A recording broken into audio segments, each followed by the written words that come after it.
জীবন মানে এক প্যাকেট বিড়ি, জীবন মানে বুটমুড়ি, জিন্দিগি মানে বনরুড়ি, জিন্দিগি মানে এক কাপ চা, জীবন মানে একটা মোবাইল, জীবন মানে যুবক একটা মোটরসাইকেল, জীবন মানে একটা নর্তকী, একটা মেয়ে, তার সাথে প্রেমের কিছু আলাপ, এরই নাম, এতটুকুর নামে জীবন। এর জন্যই 60 বছর, এর জন্যই 30 বছর। শুধু খাবেন আর ঘুমাবেন আর টয়লেটে যাবেন। এই মুসলমান, বলো না কেন? আপনারা যারা এবং যুবক তোমরা যারা ফজরের নামাজ পড়ো না, এই তোমার বাড়ির কুত্তার লাগে তোমার তফাৎ কি বলো? দাঁড়ায়া দাঁড়া বেটা, জানোয়ার দাঁড়া, বল বেটা, কুত্তার লাগে তোর তফাৎ কি বেটা? বলো বলো মুসলমান, পার্থক্য বলো।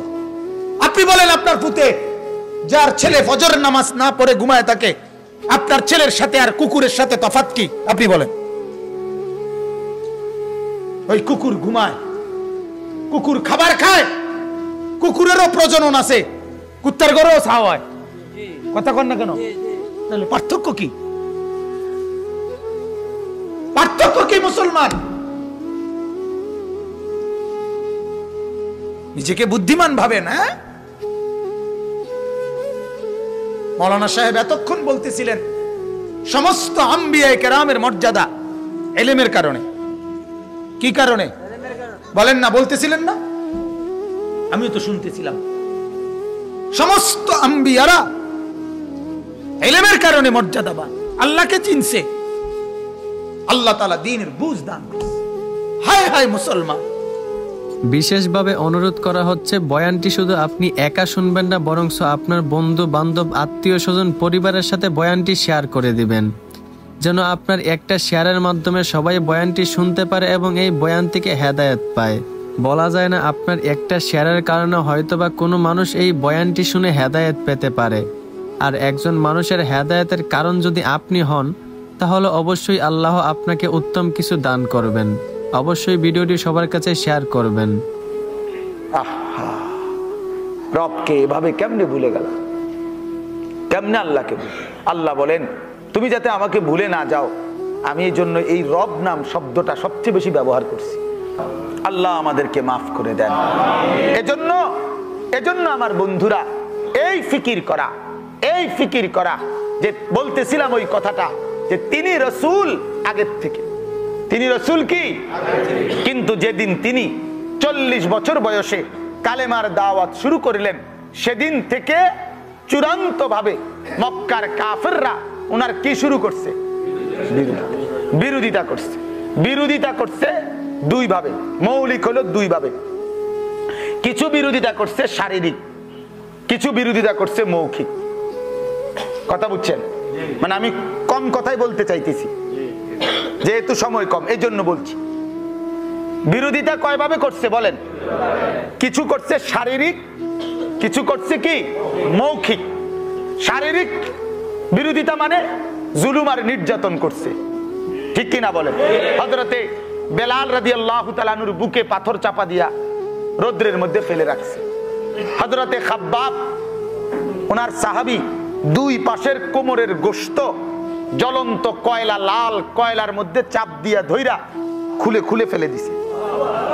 হযরতে সুমাইয়া বর্ষা মেরে উনাকে, মহিলা সাহাবী আবু জাহেল বর্ষা মেরে ওনাকে জাগাত শহীদ করে ফেলছে।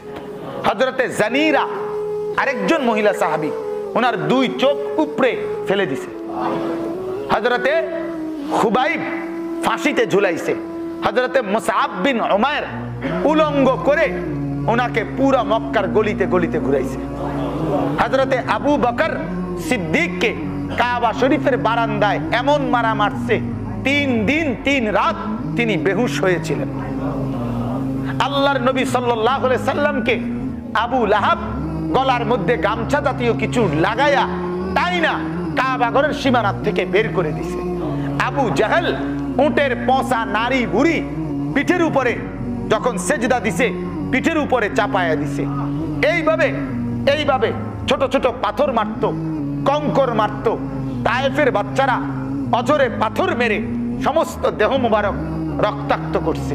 কি পরিমাণ রক্ত করছে, যে পরিমাণ হযরত যায়েদ বলে নবীজির সাথে যিনি ছিলেন, নবীজির পালক পুত্র সাহাবী যায়েদ ইবনে হারেসা, তায়েফের বাচ্চারা এই পরিমাণ পাথর মারছে, পাথরের কারণে রক্ত ঝরতে ঝরতে আল্লাহর নবীর জুতা আর পায়ের তালু রক্ত জমাট বাইধা গেছে।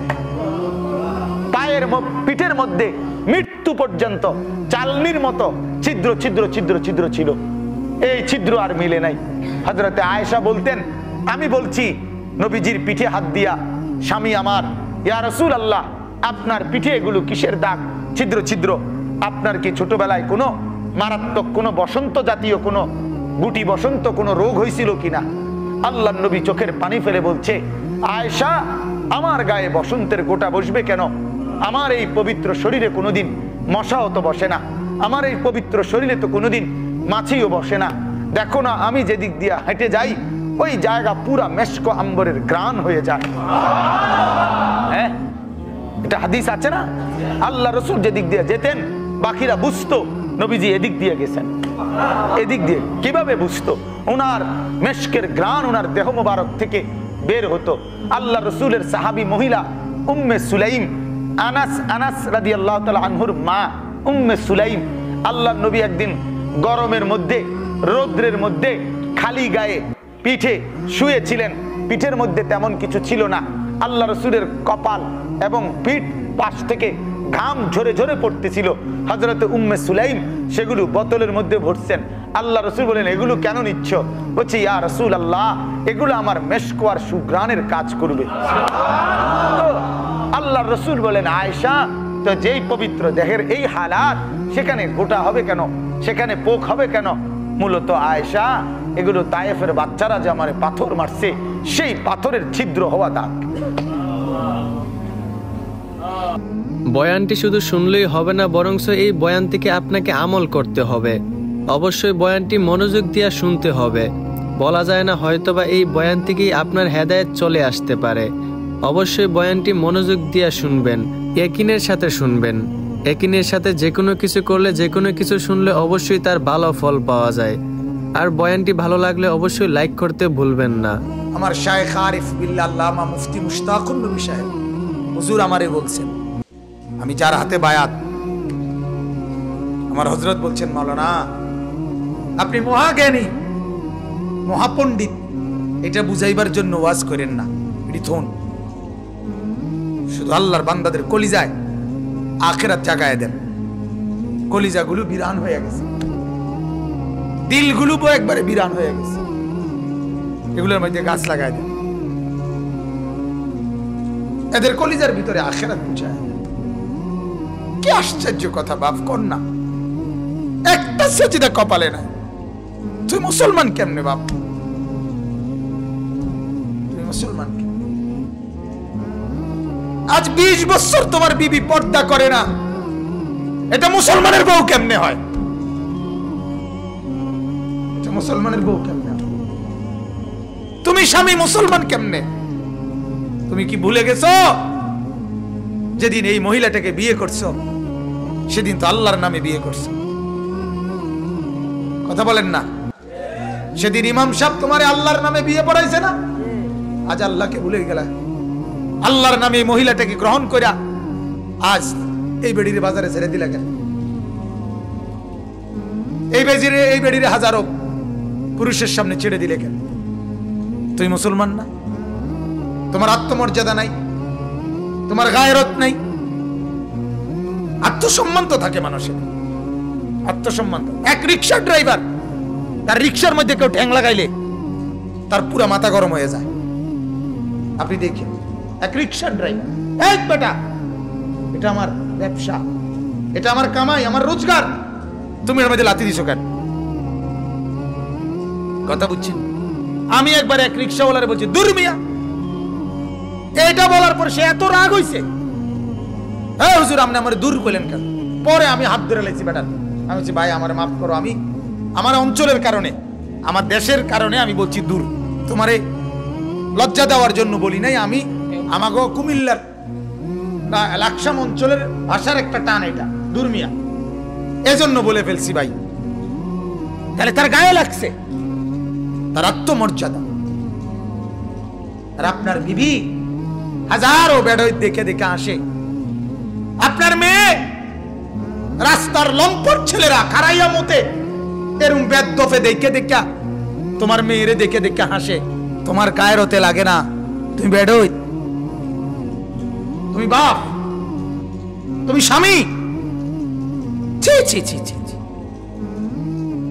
হাদিসের মধ্যে আছে, আল্লাহ নবী সাল্লাল্লাহু আলাইহি সাল্লামের একজন সাহাবী সাদ ইবনে আবি ওয়াক্কাস রাদিয়াল্লাহু তাআলা আনহু একদিন বলেছিলেন, আমি যদি ইয়া রাসূলুল্লাহ জীবনে কোনোদিন একবারের জন্য দেখি আমার স্ত্রী কোনো বেগানা পুরুষের সাথে কথা বলতেছে, সাথে সাথে আমি তার গর্দান ফেলে দেব। আল্লাহ নবী বলেন, সাদ, যদি তোমার আত্মমর্যাদা, এখানে গায়রত হাদিসে আছে, যদি তোমার আত্মমর্যাদা হয় এরকম, তাহলে আমি মুহাম্মদের আত্মমর্যাদা এর চাইতে কোটি গুণ বেশি।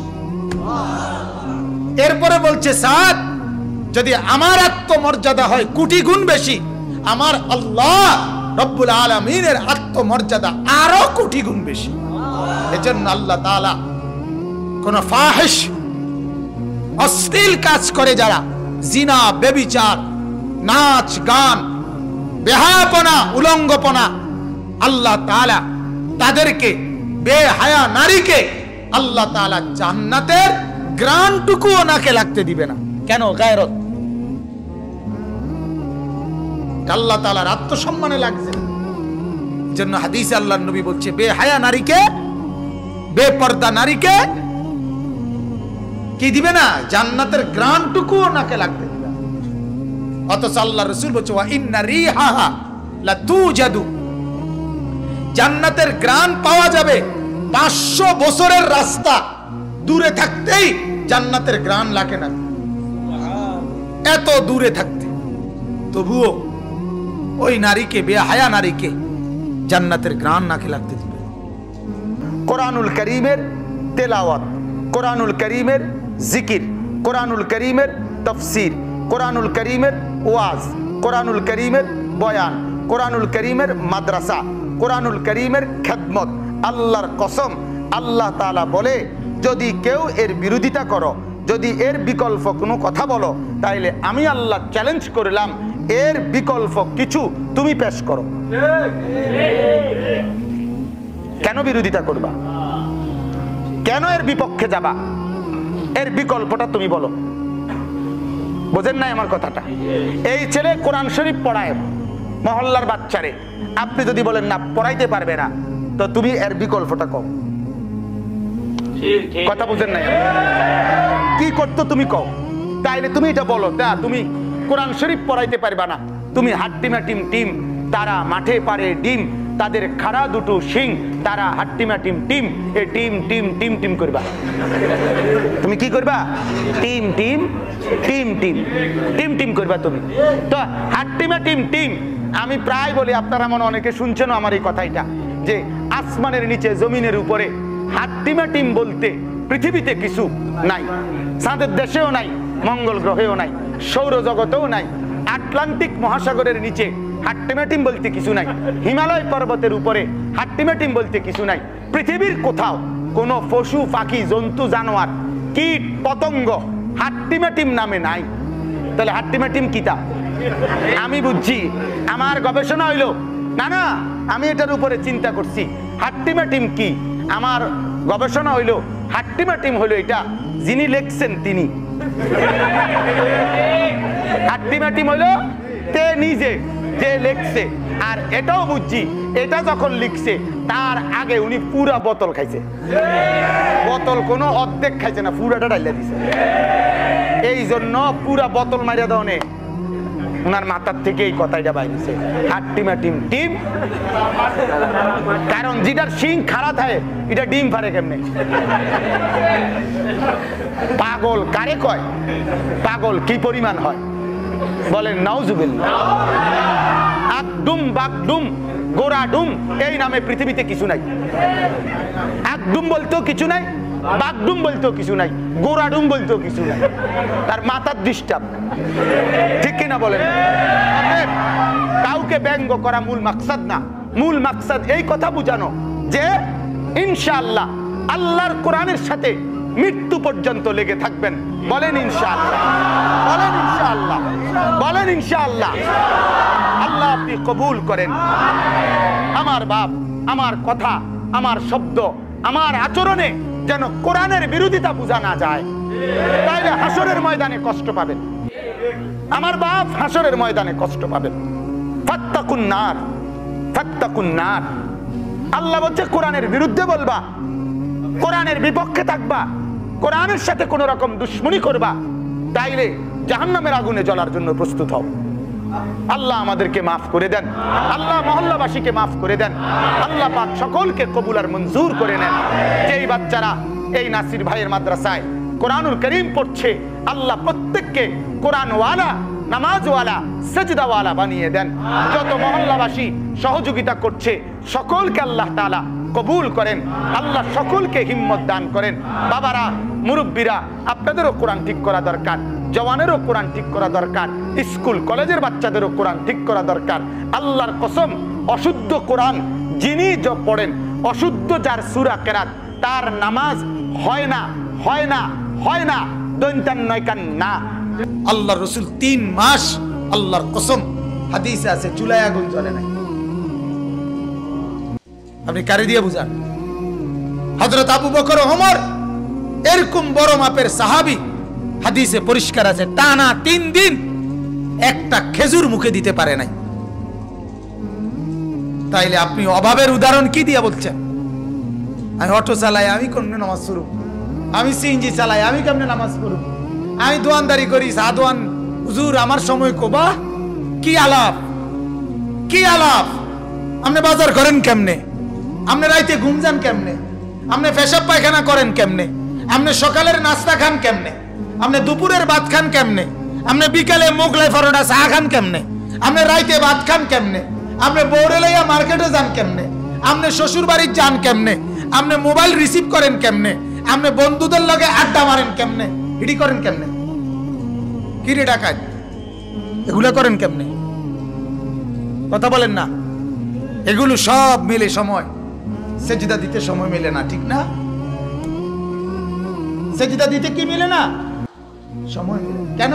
মূল কথা হলো আপনি বুঝে নিছেন আখিরাত লাগবে না, কবর লাগবে না, কবর লাগবে না।